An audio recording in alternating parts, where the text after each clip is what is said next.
vezanih na izvedbo preiskovalnih dejanj v povezavi s sumom poskusa izsiljevanja. Te preiskovalne aktivnosti so bile opravljene včeraj popoldan. Gospod direktor, izvolite. Lepo pozdravljen. Nacionalni preiskovalni urad je v okviru kriminalistične preiskave suma poskusa storitve kaznivega dejanja izsiljevanja včeraj, 24. februarja 2026, izvršil 4 hišne preiskave pri 2 fizičnih osebah iz območja Ljubljane in Nove Gorice. Eni osebi je bila odzeta prostost. Po zaključenih hišnih preiskavah je bil odvzem prostosti istega dne odpravljen, saj so minili razlogi, zaradi katerih je bilo pridržanje izrejeno. Poskusa storitve kaznivega dejanja izsiljevanja so osumljene 3 fizične osebe, ki naj bi od oškodovane osebe zahtevale protipravno premoženjsko korist, sicer bi objavili vsebine, ki bi škodovali njej ali njeni družini. Nacionalni preiskovalni urad je predkazenski postopek začel na podlagi prijave oškodovane osebe v prvi polovici januarja 2026. Prav tako poteka predkazenski postopek v zvezi s prijavo kaznivega dejanja izsiljevanja, ki ga je podala druga oškodovana oseba tudi v začetku januarja. Predkazenski postopek še ni zaključen. Poudariti velja, da včerajšnje operativne aktivnosti naših preiskovalcev niso povezane z zadnjo v javnosti izpostavljenim primerom spletnega napada. To nima nobene zveze. Za kaznivo dejanje izsiljevanja je predpisana kazen od 1 do 8 let zapora. Dodati velja, da za sum kaznivega dejanja pridobivanja oseb mlajših od 15 let za spolne namene mariborski kriminalisti vodijo predkazenski postopek in sicer zbirajo obvestila ter ugotavljajo morebitne oškodovance in vse okoliščine. Odločitev o prevzemu primera suma poskusa izsiljevanja in reševanja Nacionalnega preiskovalnega urada je bila sprejeta z namenom zagotavljanja nepristranskosti, neodvisnosti in strokovnosti postopka ter zaradi vpletenosti iste osebe. Torej, ista oseba se na eni strani pojavlja kot storilec kaznivega dejanja, kot osumljenec storitve kaznivega dejanja, na drugi strani kot oškodovanec drugega kaznivega dejanja. Na ta način smo zagotavljali nepristranskost in objektivnost obravnave vseh vpletenih. Kot rečeno, glede na okoliščine primera je bilo ocenjeno, da je zaradi zagotavljanja integritete samega postopka, odprave morebitnih dvomov o nepristranskosti, smiselno, da postopek v primeru suma izsiljevanja vodi Nacionalni preiskovalni urad. Preiskava poteka skladno z veljavno zakonodajo in skladu z usmeritvami pristojnega državnega tožilstva v Novi Gorici. Zaradi narave samega očitanega kaznivega dejanja, torej kaznivega dejanja izsiljevanja, so bile hišne preiskave izvedene takoj po pridobljeni odredbi pristojnega preiskovalnega sodnika.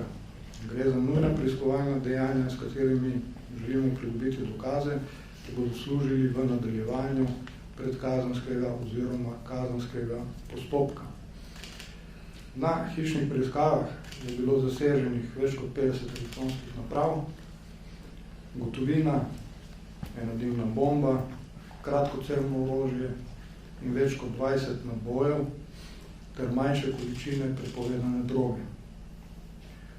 V nadaljevanju bomo analizirali dosežene elektronske naprave in v svojih ugotovitvah obvestili pristojno okrožno državno tožilstvo, ki tudi usmerja predkazenski postopek. Pozivam tudi morebitne druge oškodovance izsiljevanja ali drugih spolnih kaznivih dejanj, še posebej tam, kjer so vpleteni ali pa udeleženi mladoletniki, da se javijo v policiji na številko 113 oziroma na najbližjo policijsko postajo. To so take vrste kaznivih dejanja, ki jih je potrebno nemudoma prijaviti policiji, da lahko pristojni organi takoj nemudoma in učinkovito ukrepajo. Hvala lepa. Hvala. Vprašanje. Šana, izvolite te. To prej kazensko prijavil, ali ga zdaj policija sama raziskuje pač te sume zlorabe mladoletnikov? Mislim, da je bila prijava, ampak ker se mi s tem ne ukvarjamo, zaradi vam podrobnosti o tem ne morem povedati. Torej, mi imamo samo... To se pravi policijska uprava, se s tem ukvarja. Zakaj Nacionalni preiskovalni urad raziskuje to izsiljevanje? Je to tako pomembna tema? Mislim, je to tako pomembno kaznivo dejanje, da se mora vključiti Nacionalni preiskovalni urad? Je prvo vprašanje, drugo pa zdaj nekateri ljudje v tem vidijo celo teorijo zarote, bom rekla, kako njim odgovarjate? Ker zdaj govorijo, da se zaradi tega, ker se pač pridržani v bistvu lotil Gibanja Svobode pred volitvami, da je policija nekako deluje po naročilu Gibanja Svobode oziroma vlade.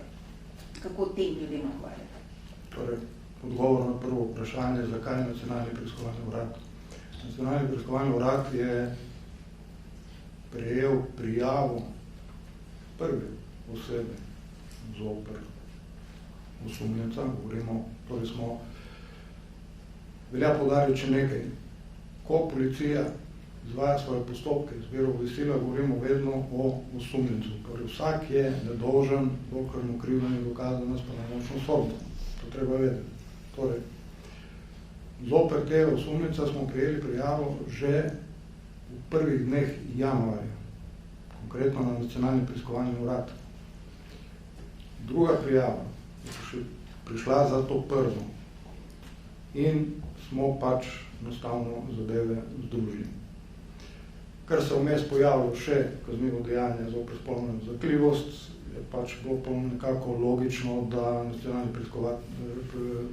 preiskovalni urad nadaljuje s tem predkazenskim postopkom, druga policijska enota pa s tem drugim. Glede političnih vplivov pa to odločno zavračam. Kot je bilo že rečeno, mi smo začeli z aktivnostmi že na začetku januarja, torej daleč pred kakršnimi kolimi spletnimi napadi, karkoli že to je. Delovali smo v skladu z usmeritvami pristojnega državnega tožilca in v hišno preiskavo smo pridobili odredbo pristojnega preiskovalnega sodnika. Torej usmeril je državni tožilec, odredbo je izdal preiskovalni sodnik. Tako da zadeva je popolnoma zakonita in tudi transparentna. Še nekaj ste vprašali? Sem odgovoril na vsa vprašanja? Ste odgovorili na vsa vprašanja, samo zanima me še, če sta oškodovanca, to se pravi, ker ne bi da dva oškodovanca izsiljevanja kakorkoli povezana, ali se tudi proti drugemu oškodovancu potem vodi kakšna posebna preiskava proti kakšni? Dva oškodovanca izsiljevanja. Oba predkazenska postopka še tečeta, nista še zaključena. Sta povezana? Nobene povezave nimata, razen osumljenca. Hvala lepa, tam sem videl še na roko, izvolite. Rebeka Komandu 24, sam da mi bo jasno, da se navežem na kolegico. Torej, prvo prijavo, ki je dobil Nacionalni urad, je bila za izsiljevanje. Za izsiljevanje. Okay. Malo se bom tudi še navezala na to časovnico. Veliko ljudi se sprašuje tudi, zakaj aretacija ravno v tem trenutku. Se bi morda zgodila prej, pa je bila oseba v tujini? Odredba za hišno preiskavo je bila pridobljena 22. v nedeljo in je izdal dežurni preiskovalni sodnik. Narava samega kaznivega dejanja zahteva takojšnje ukrepanje. Torej, takoj, ko smo prejeli odredbo, smo ukrepali. Tako da... Kako pa ste videli, da bo gospoda se bo že vrnil iz Dubaja? S kriminalističnim zbiranjem obvestil. Okay, hvala lepa. Gospod, je osumljenec vedel, da bo aretiran? Je to pričakoval? Nenavadno bi bilo, če bi vedel. Mislim, da ne, glede na reakcijo. Tako da... Pa ste rekli, da ste ga zdaj že izpustili? Tako je, torej pridržanje je bilo odrejeno za nujno potreben čas izvedbe postopka, torej izvedbe hišnih preiskav, zasega pač dokazov, ki so bile tam najdene, in takoj, ko so bile hišne preiskave zaključene, je bilo pridržanje tudi odpravljeno. Tako da nujno potreben čas za nujna preiskovalna dejanja.